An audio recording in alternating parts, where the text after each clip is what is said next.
Hi, so my name is Lyn Peters. I'm the Director of Communications, Financial Education, and Outreach for the Washington State Department of Financial Institutions.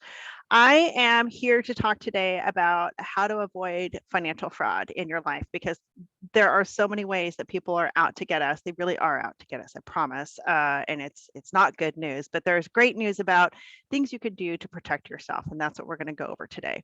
So the first thing I have to talk about is this lovely little disclaimer because I am a very opinionated person. My boss knows that. So this first thing I have to say is the comments and opinions expressed today are solely my comments and opinions, not necessarily those that reflect the Department of Financial Institutions, its management, or anyone associated with the department. We cannot give legal or financial advice. We do not endorse or recommend any person or product or institution.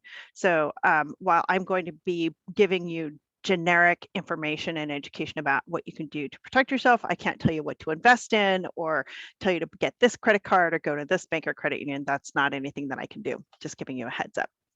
So DFI, we are a small state agency, about 200 people.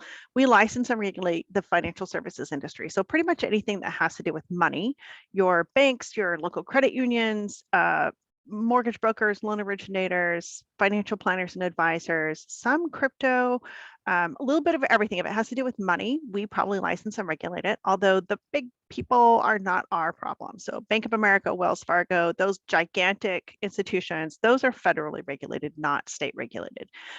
We protect consumers and the financial services, I can talk financial services industry through our licensing and regulation. We do exams on a regular basis to make sure that everybody is operating above board within the safety and soundness of the law.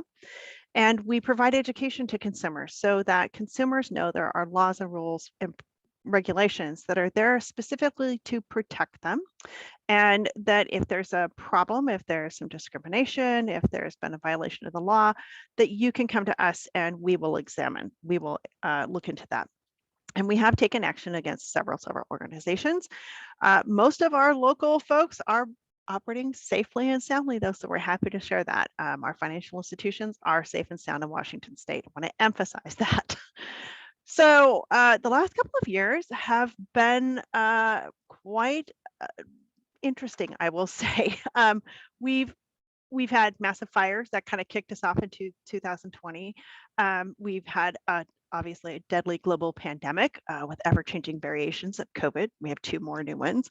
Murder hornets, I didn't even know those things existed. Data breaches, we've had bizarro elections and transfers of power, and now we've got wars and an increasingly active ring of fire. I have my shake alert announcement, and I'm learning about 6.0 and 6.9 earthquakes all around this ring, and I'm like, waiting for Mount Rainier. So we know better than to ask, what's next? We don't want to know. But the good thing is that we can prepare for what's next, right? Because we know they are out to get us. And this is, yes, I know this is going to date me. This is very much a Gen X image from, Danger Will Robinson, Danger, Danger, they are out to get us. This is from, it was Family Robinson, right? Is what it was? Yeah, okay. It's been a while since I've seen it. So the first thing I'll ask is how many of you these would apply to you? So are you self-reliant when making decisions? I am, so I'll raise my hand. I'm optimistic for the most part. I'll raise my hand. I wouldn't say I have above average financial knowledge, but I do have a good foundation. I guess I would say I have an above average income. It's above the median, I think. Although, the folks like Bill Gates tend to skew us a little bit in our state. I am college educated. We've all experienced a recent health or financial setback. It's called a recession and a global pandemic. And I'm open to listening to new ideas. And anybody who's listening to this, watching this, or is attending today, you have to raise your hand for that one because you're open to listening to new ideas. So these all sound like great things, right? The downside is survey research that was done by Financial Industry Regulatory Authority and AARP with reformed scammers who used to take advantage of consumers is these are all the traits that they look for in a person to victimize, because this is what's going to make you more at risk to be a victim of financial fraud. If you're self-reliant when making decisions, you're less likely to ask somebody you know, hey, do you think this is a good thing for me to do? If you're optimistic, you might actually believe that a 25% return on an investment is a real thing. If you feel you have above average financial knowledge, you are less likely to talk to a financial planner, financial advisor, or other professional who would know what was the appropriate product for you. If you have above average income, you might be willing to lose a little bit more money than some others who are a little bit tighter and are going to do a little more research before they invest in something. Those of us who are college educated tend to think that we're smarter than other people. So we think we could never be a victim of crime. We know what we're doing. If you've experienced a recent health or financial setback, a lot of times it makes you a little more, this is a horrible word to say, but I'm not able to think of another word, is desperate, right? We want to get the money back. We want to earn back what we lost. My mom was in this point during the recession. She lost quite a bit of her retirement money and wanted to retire, but had to wait a couple more years to build it back up. So she was looking for things that she could get big gains on. And then open to listening to new ideas. This always leaves us open to those companies that you see, come see us, listen to our spiel about whatever it is. And we'll either give you a free dinner or you can get tickets to Vegas. And then you find out that the dinner is like rubber chicken and the trips to Vegas never really appear, right? So there's all these ways that they come to get us. Some of the other signs are, and this is kind of funny because there's some television shopping experiences, I will say, that have all of these. The phantom riches, the get rich quick, right? How many times did we see something on late night? It's always on late night TV. How many times did we see late night TV saying, call this number and we're going to hook you up and you're going to make $1 million for every sale that you do for property, right? Source credibility makes me crazy that one of my favorite people on the planet, Tom Selleck, is pitching reverse mortgages because while they are a good thing, I'm actually considering one for my family, my husband and I, when we reach our 80s. They are not always a good thing for people. You can outlive the life of the loan, those kinds of things. But people trust it because Tom's selling it. Social consensus, that whole everybody's doing it, you don't want to miss out on this. Your mom was right. Don't be a lemming. Don't jump off the cliff with everybody else. Just because it's great for everybody else doesn't make it the right thing for you. Reciprocity, that's that whole thing with the come have a meal with us and then they're going to pressure you. Well, we fed you. You should buy this thing from us. Scarcity, the whole if you don't buy it today, it's going to be gone tomorrow. It's like, well, if it's going to be gone tomorrow, is it really a good investment? This is why. So for me, the big thing that I think of right now with that is my cell phone. I've seen these fantastic deals online for the cell phone that I've wanted for a long time. And I'm like, why is this so inexpensive? Okay, let me rephrase that. Inexpensive. It's still a $900 phone, but it's not a $1,500 phone. So I look at it and go, what's wrong with this? Oh, these don't do the 5G, which is what everybody wants to be on moving forward. So if they eliminate the 4G and it only uses 5G, then I won't be able to use my Wi-Fi. So there's all these things you need to consider, right? You're not alone. Current scams are rampant. This is just Washington State. The top 10 reported categories. We had 17,536 reports up to Q4 of 2021. Majority of them are imposter scams, callers or organizations that are pretending to be somebody else, usually things like IRS, Social Security, things like that. Identity theft is a big one. Online shopping is another big one. I will admit to being not doing my homework twice, didn't learn once, I did it twice. I think it was right in like the same quarter, right at the beginning of the pandemic when I wasn't going anywhere and I was shopping on my phone. Both on Instagram sites where, hey, this looks really great and it's on sale, I should get it. As soon as I realized I paid for it, I didn't get the product. I wasn't getting the product because it had been 6 weeks. I Googled them, which is what I should have done before I gave them my credit card information. And there were all these complaints about how this company was a scam, you never get your product. And so lesson learned, always at least do a Google search, internet search to find out something about a company before you buy things from them to make sure they're a legitimate company. You might actually get the product and also learn what the product might be like. One of the dog beds I bought was good, one of them not so much. So Scammers have a variety of ways of approaching us depending on age groups, demographics, where we live, our sexual orientation, our skin color. There's a variety of ways that they come after us. So this is me. I'm in the 50 to 59 age range. Basically, they're saying the median loss for me is about $500 for the year 2021. It was not that much, thankfully. It was only like 50.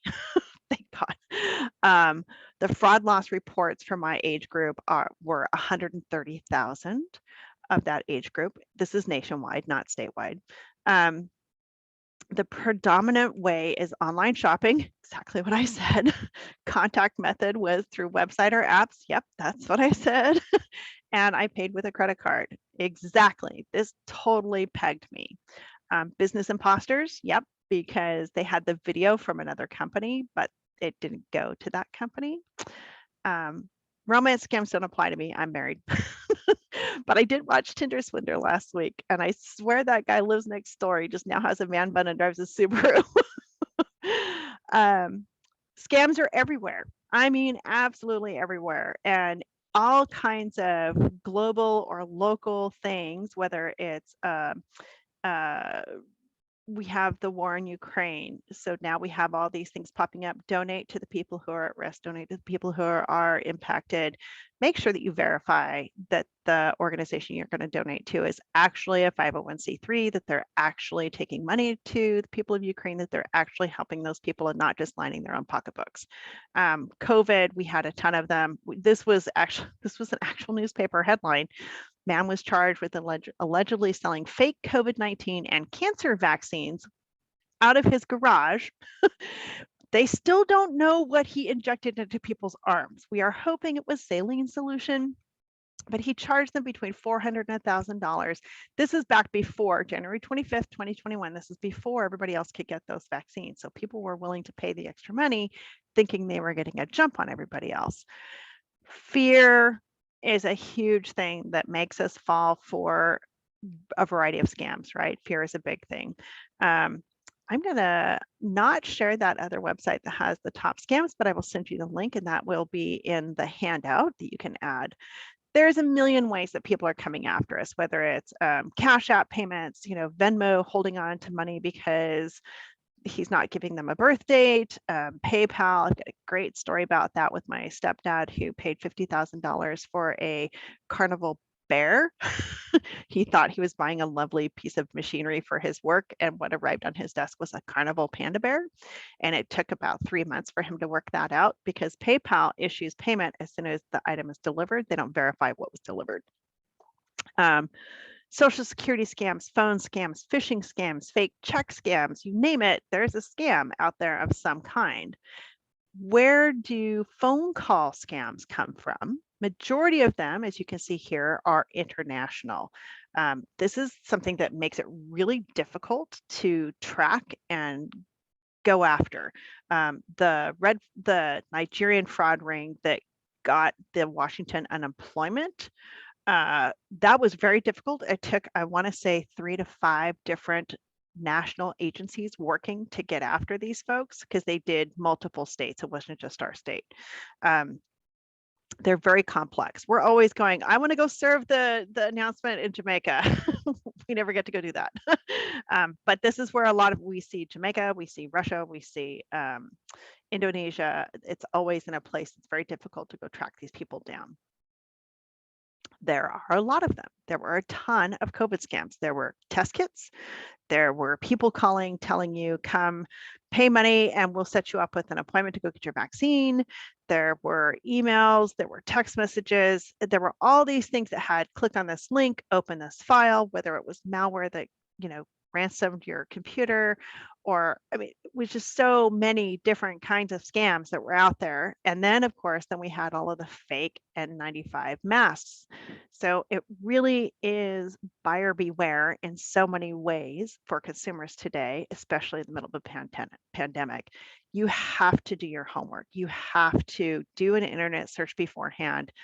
Verify that what you're buying is actually legitimate. This for this particular one with buying PPE, go to the CDC, verify the type of mask, who makes it, and the lot number, so you can verify it wherever you're buying it, that it is indeed an actual PPE. A lot of them were fake and they weren't really helping you. So investor scams, I do want to play these. I'm going to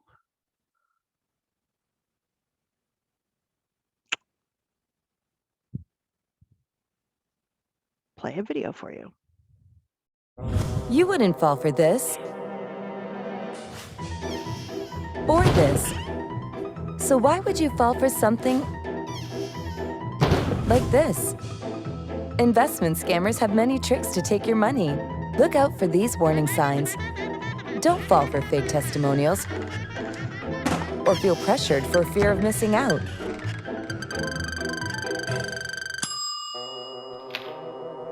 Before signing up for any investment opportunity,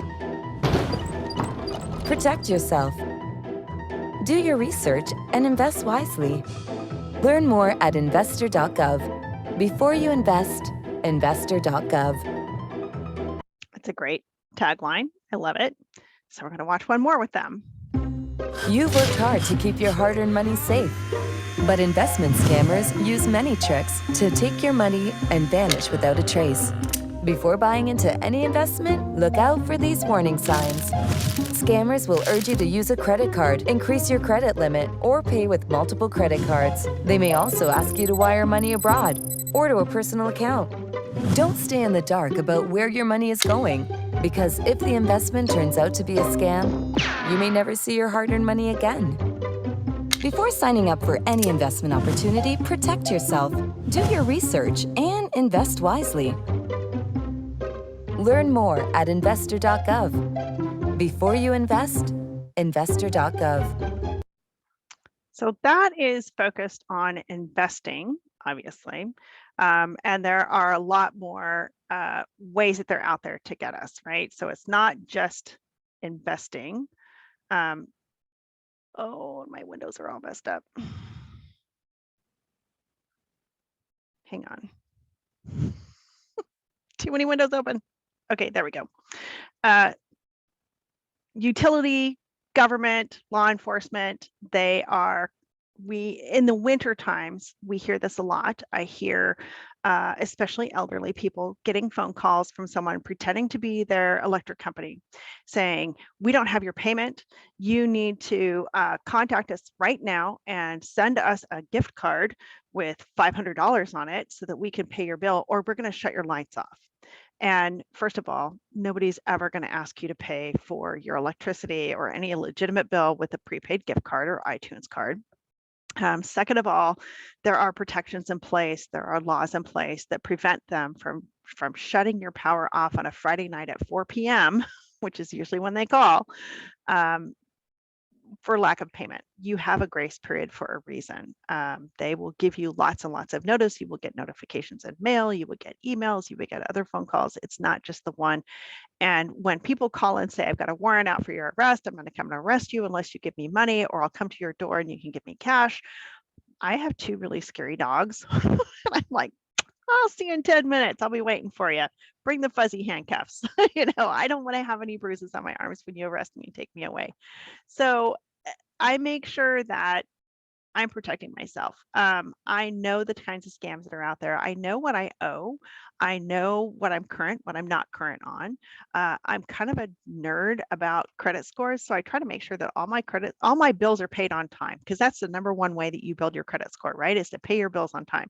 So I always make sure my bills are paid on time. So when I get a phone call like this, I'm like, yeah, this is funny business and I'm not buying it. So always know what you owe, always know when your bills are due, always know what bills are due when and whether or not you've paid them, so that these kinds of things can't happen to you. The other big thing is ask a lot of questions, because one of the biggest things, remember I talked about the FINRA AARP conversation with the former scammers? The number one thing they said was, we don't like answering questions. I don't want to have a conversation with you where you're going to be asking me things like, what's your license? Who are you licensed with? What's your name? What's your phone number? How do I get back in touch with you? I don't know if again, I'm dating myself with the Seinfeld episode where Jerry Seinfeld got the salesperson at, dinner time, and he says, how about I take your number and I'll call you back at 8 o'clock? And he's like, well, that's my dinner time. And he says, exactly. It's annoying. How about you not call me in the middle of my dinner time? Now, these are things that I have a prepared script. My script goes like this. Thank you very much. I'm not interested at this time. I have all of my numbers are listed on the National Do Not Call Registry, and you have called this number illegally. Please remove my number from your call list, or I'll report you to the Attorney General's office. Usually eliminates the problem. Right now, the number one thing that I'm getting, and literally as we're talking, I'm getting one of these phone calls on my work. This is hilarious. I get phone calls asked about buying my house because unfortunately, a lot of the information about if you own a home is available publicly, including the numbers that you listed for your home loan. So I've listed both my home and my work phone, and I get them on both my home and my work phone. And again, I say, thank you very much. Not interested in selling my house. Please remove this number from your call list. It is on the National Do Not Call Registry. Don't ever call me again, or I'm reporting you to the AG's office. And it usually ends the calls, but there are so many different call companies out there now that they keep coming in. Make sure that your numbers are on the National Do Not Registry list. You can list your cell phone numbers on there. So that's important to know as well.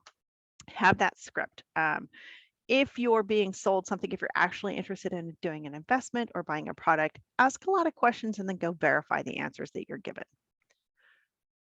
And then if you are victimized, report it, file a complaint with the FTC. So what we've learned from the research on this is that only about 15% of fraud victims actually report their crimes either to law enforcement or the regulators.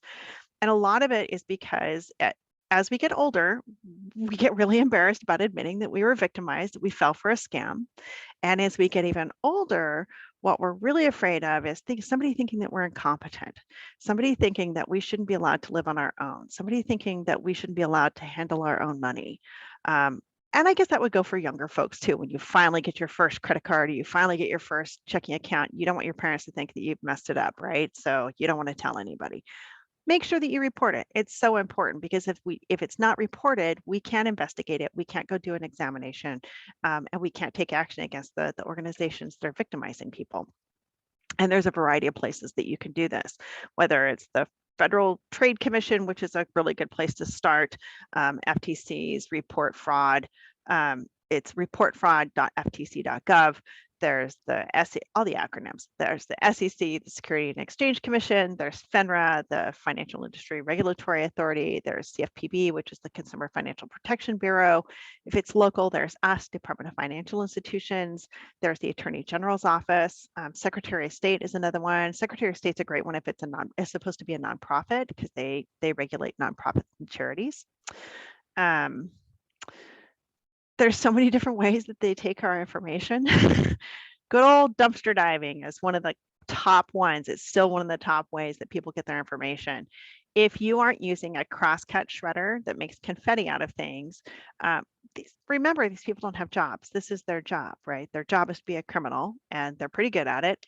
And I actually knew a teacher who got something in packaging. It was from a place that she bought something online, and the packing turned out to be the employee records, including social security numbers and bank account information, that was run through just a strip shredder.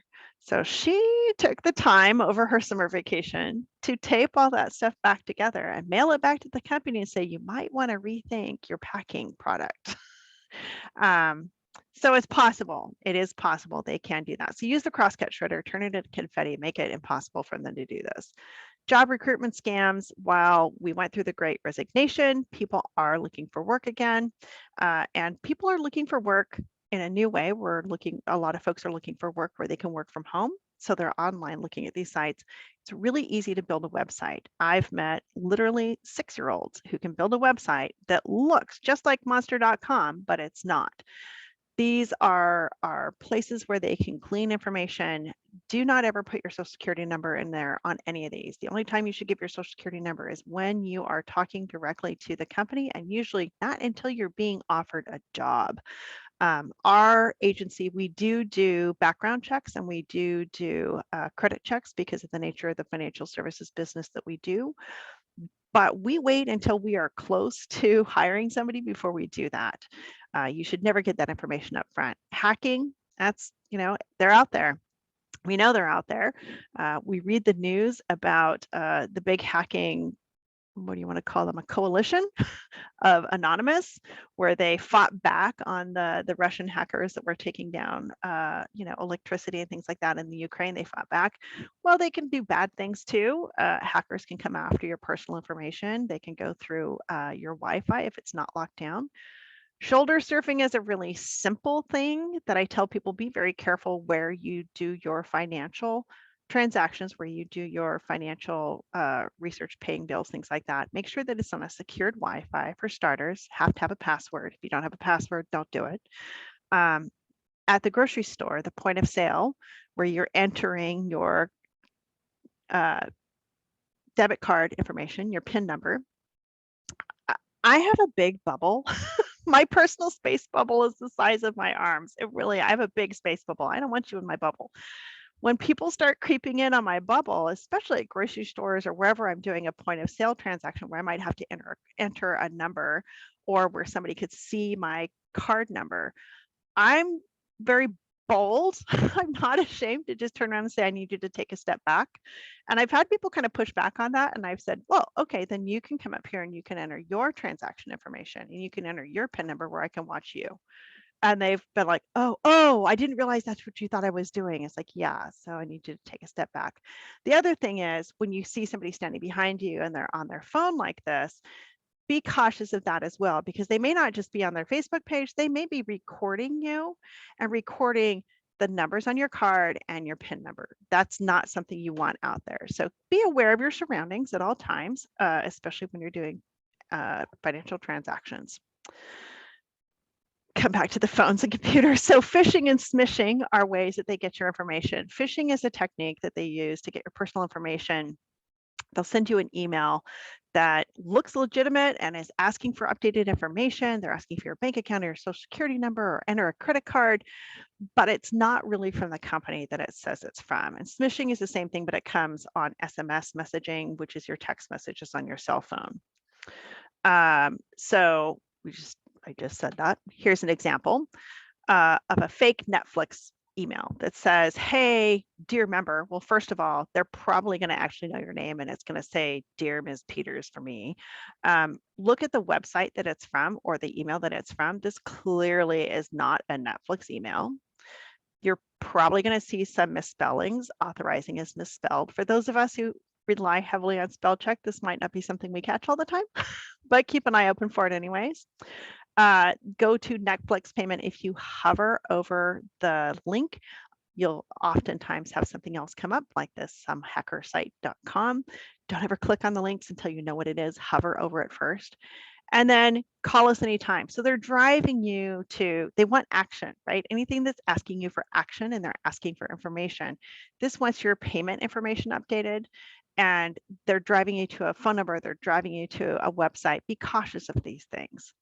Same thing with smishing. The new one that I'm getting that is really annoying is it's popping up. I'm getting messages in my social media that has a picture of somebody that has this brand new phone. This is your phone. You just need to click on this link and I'll send it to you. It's like, oh, no, I am not clicking on any links. Forget it. Don't click on the links. Don't call these numbers. If your bank account is actually being deactivated and you're actually concerned about it, call the number that's on the back of your bank card or on your statement.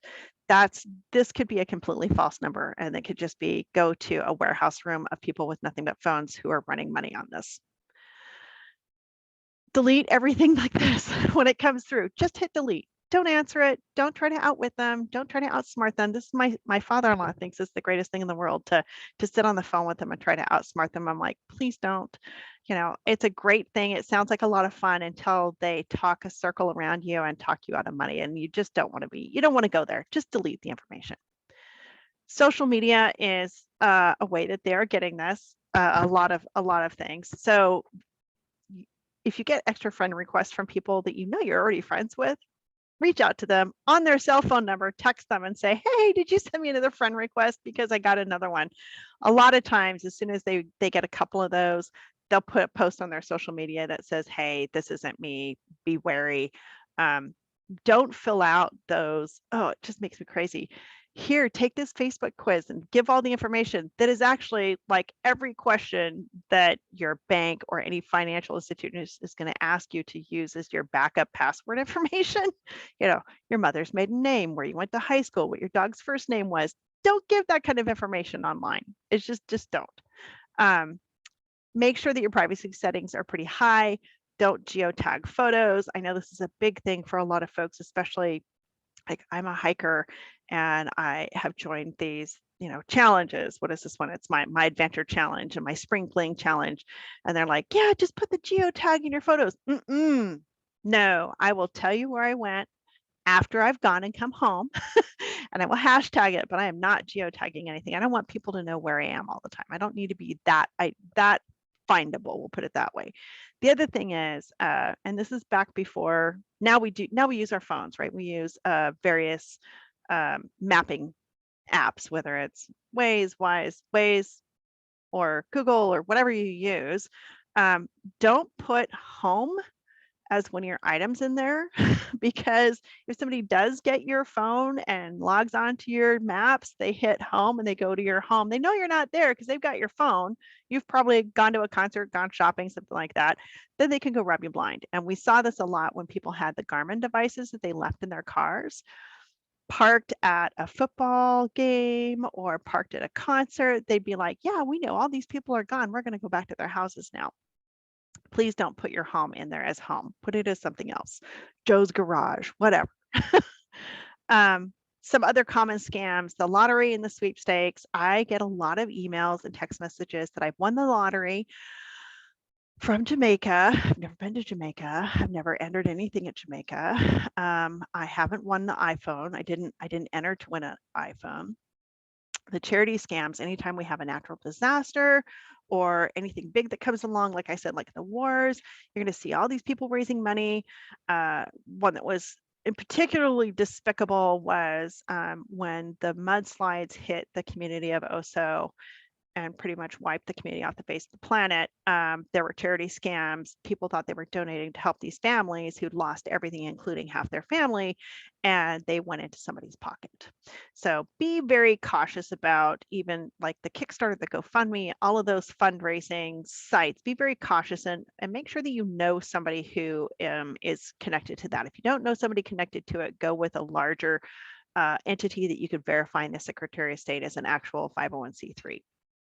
Computer help desk, Microsoft, Amazon, Apple, they're never going to call you and say, hey, there's a problem with your computer.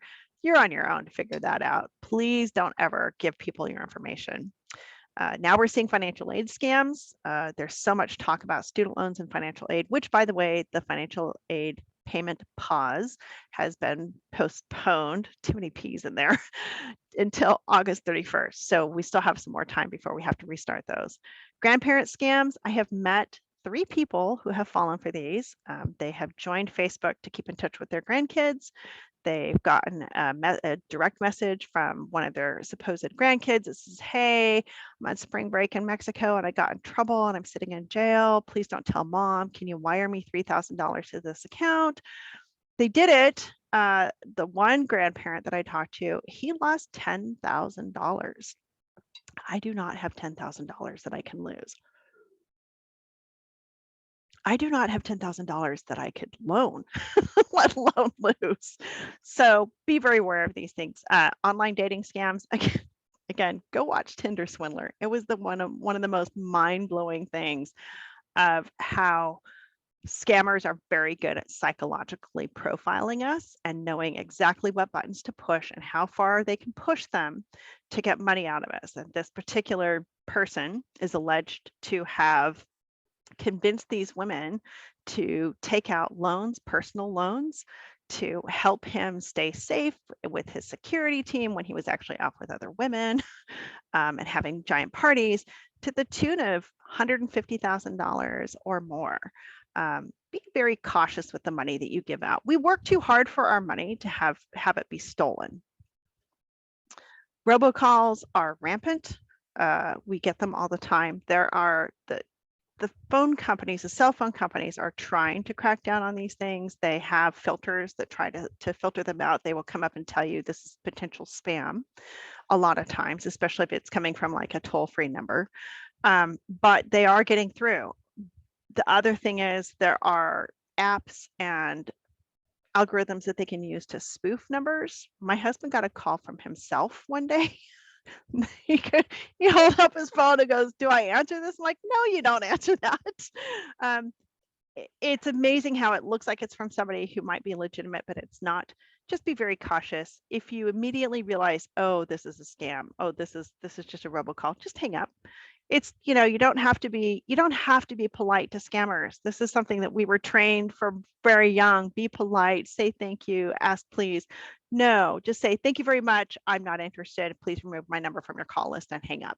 Make it quick, make it short, and don't give them a chance to get a word in edgewise. Skimmers and scammers are still out there. We had one with one of our banks a couple of years ago, pre-COVID, but we had one with one of our banks. We saw a rash of them on gas pumps for a while. They now have ways of putting tape on them so you can tell if they've been tampered with. You see at the top on the left, there's an untampered. Below, you see it's been tampered with. The one on the right on the top with the skimmer and the camera, I actually, when I worked as a newspaper editor out in Puyallup, we had one of these hit one of our local banks out in Bonnie Lake. And the guy had a radio frequency. It was like a cell phone that was transmitting the information back to him. He was sitting about a block away to his laptop. So the camera in the little brochure box was filming everybody's PIN numbers. And the skimmer was taking all their information, and he had all of that on his laptop. He got a ton of money that day.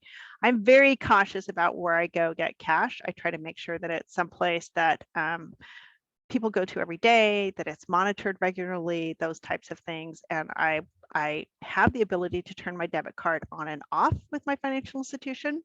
If you have that ability, you may wish to do that. My husband has finally gotten around to do that. He's been victimized 3 times in the last year. The last time was just before the Super Bowl, because it was one of the companies that had the ad, crypto.com. Somebody took his number and bought, well, first they tested it with $1. And this is ding, ding, ding, ding, ding, red flags, warning signs. If you see $1 charged to something that you don't recognize, question it and watch your account very closely after that. The next one was for $600 at crypto.com. And it took us 3 weeks to get that money back because it was a debit card and not a credit card. So his money that he would have been paying bills with was frozen until the bank could do their investigation to verify that he indeed was not the person who made that purchase. This is why I tell people to use their credit cards, because when something like that happens, it's the credit card company's money, not yours, that gets hung up. So you can still make your mortgage payment. My husband, I had to float him money to make his bills that 3 weeks. Just be very, very cautious. And then look for things that are out of the norm.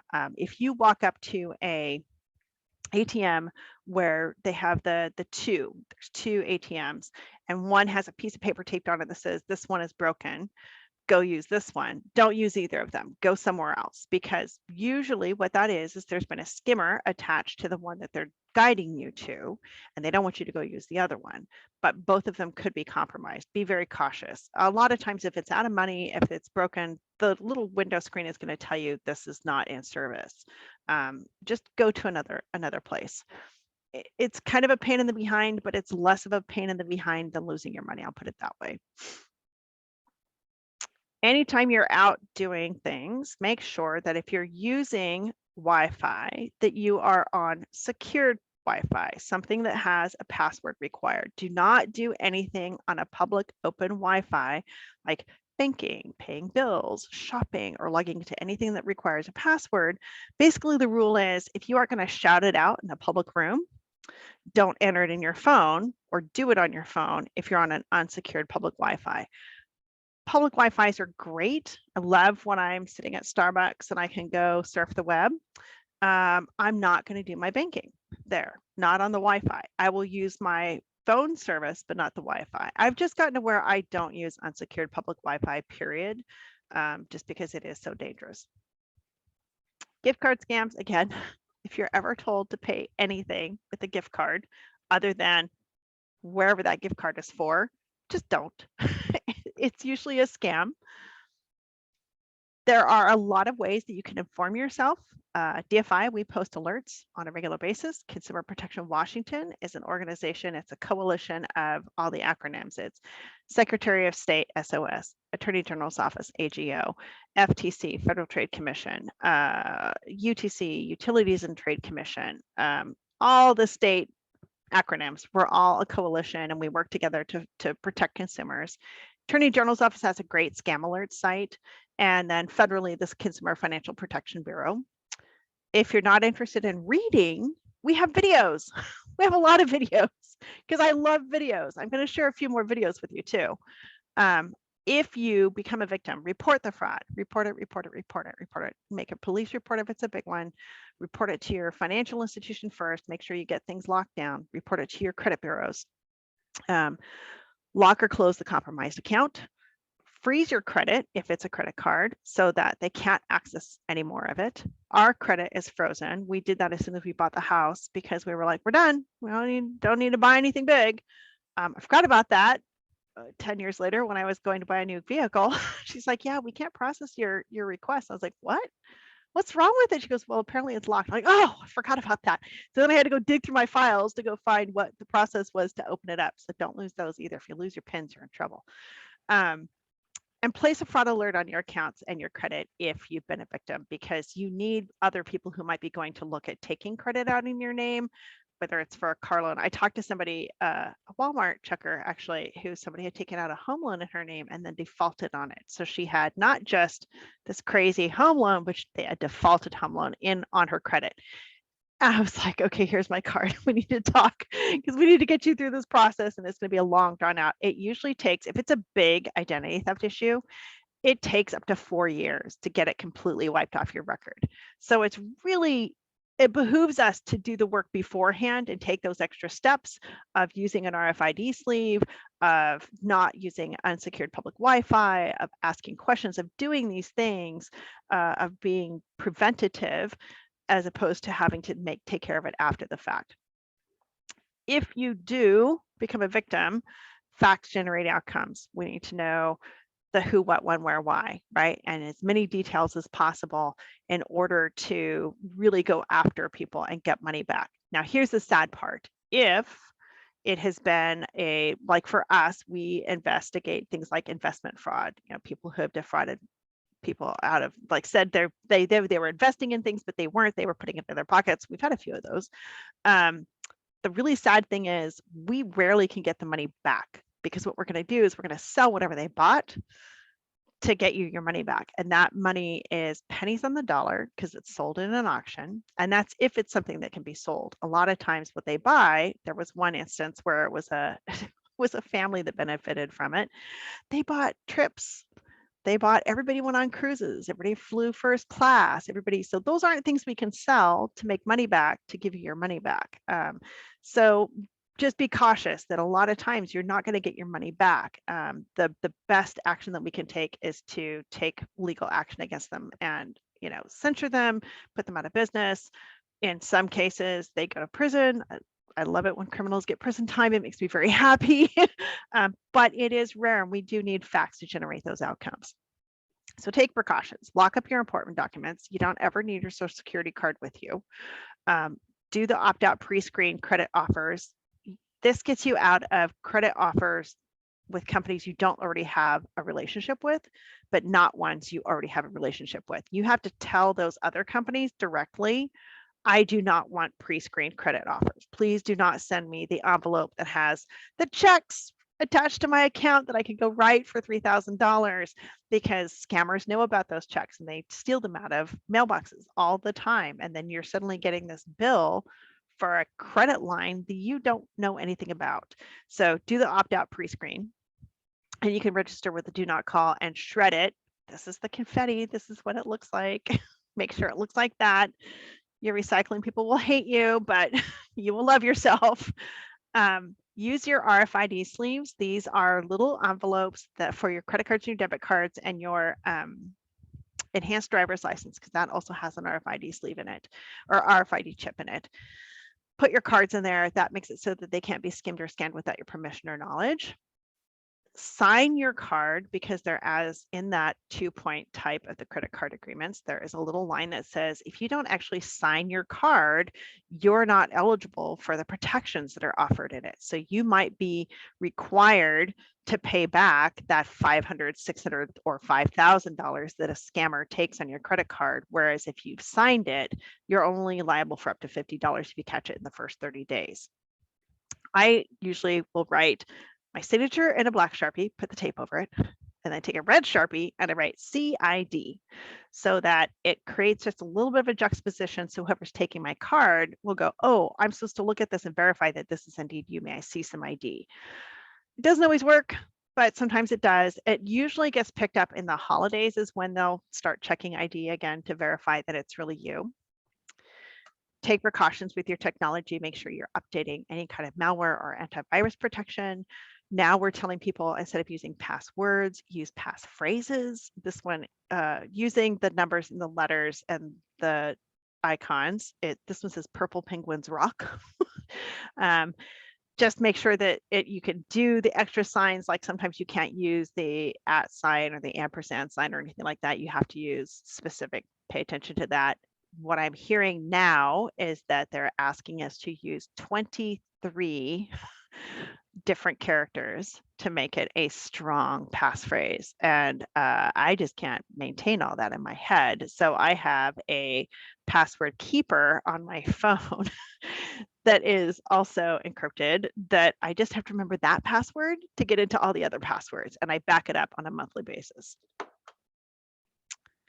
So I'm going to switch over real quick. I'm going to show you just a couple of videos that will be short, I promise. Oh, hang on. I forgot. I have to do this correctly. I go here. New share. And then I share the video. Okay. So this is how quick a skimmer can be attached to a point of sale. I'm going to fast forward it a little bit through the news talkie-talkie. Okay. With installed a skimmer. Surveillance video from last year shows it only took a few seconds for this man to install a skimmer on the store's card reader. Perwinder Gale says, "Do you see how fast that was?" That was a little insane how fast that was. They had somebody say, "Hey, can you come back and look at this copy machine?" And the person walked up and put that on. There's another video out there of somebody doing it literally right behind another person as he asked him for something that was behind the checker. So it's really easy to have this happen. This is one that, this one is, they call it crowd hacking steals. And this is one that I call them bump and runs. And this is how easy it is to steal your information. Well, tonight's reality check could make you think twice before handing over your plastic to make your next purchase. Cyber thieves are using a new way to get a hold of your credit and debit card numbers without even lifting a finger. And they're doing it in some of the most common places like malls, airports, and even restaurants. Local 15's Derek Rose is here to tell us about the cyber crime of crowd hacking. Well, Kim, it's exactly how it sounds. Hackers targeting crowds of people at popular venues. The scary thing about it is they can steal your information from several feet away, but you can protect yourself. Experts tell us not doing so is as if you're walking around with your personal information on your shirt. Distance is no longer a factor for these criminals. They can get you from 15 to 25 feet away easily. Even worse, victims have no idea it's even happening. In this video provided to us by security expert Chris Gilpin, which was shot before we met, it looks as though he's simply walking through a crowded mall. But what's really happening? He's grabbing dozens of credit and debit card numbers all at once. And it is simply just walking past someone, and if they have a chip card, if they're within range, it's gone. More on that chip card in a moment. As for this walk through the mall, the technology in Gilpin's bag detected 50 numbers in just 45 minutes. Because he is a security expert who specializes in identity theft prevention, he destroyed the information. But had he been an actual thief, those numbers could have turned a huge profit. It is So that's one that I worry about, and we've actually heard instances of here in our Tumwater area from farmers markets or Christmas shopping, things like that. This next one is the other one that really scares me a lot, and these I'm showing these to scare you into using RFID sleeves for all your debit and credit cards. That's why I'm showing them to you. Wireless, but not everyone's wild about the wireless frontier. It's a privacy nightmare. Walt Augustinowicz is the guy who warned us that new wireless credit cards, like the ones with this logo, are easily hacked. And there's your MasterCard number. He rigged up a portable scanner, and when he got near people's wallets, Walt could read their credit card numbers. That's actually your Amex, probably an Amex Blue. Now, Walt says he's found an even bigger breach. He says thieves don't need a scanner anymore, and they don't even need to be anywhere near you to steal a credit card number from a wireless card. How's that? Cell phones. There's an antenna behind here. Certain new phones contain something called NFC, Near Field Communication. The app that makes your phone your wallet. It's the innovation behind services like Google Wallet. With Google Wallet, you can pay with your phone. It stores account numbers, then transmits them to cash registers on demand. You lock Google Wallet with a PIN, so it's more secure than a physical wallet. But Walt's twisted the technology. Put this over, and that's how you pay. He's figured out that when there's a phone with NFC near a wireless credit card, the phone can secretly pull account numbers. One makes the other completely dangerous. Yes, your phone could be stealing your credit card number. A hacker can pull off the heist by remote. Lazy, but lucrative pickpocketing. It'll actually scan the credit card and secretly send off the data to an email address anywhere in the world. An infected phone could really go to work in a crowd. The screen could be blank, but in the background, the virus is scanning for credit card numbers. You've got mail. You're going to have a person on the other end watching their email box just fill up with credit card information. Without ever having to get near you, being a world away. Even more alarming is how easily hackers could infiltrate our phones. Walt worries we could unknowingly grant them access in an app. Say a tempting new game is free, so you snag it. But what you've really installed is a credit card stealing virus on your phone. So these are the things that keep me up at night. Because they're out there. There are so many ways that they're out to get us. Okay, hopefully I've switched back to my questions slide.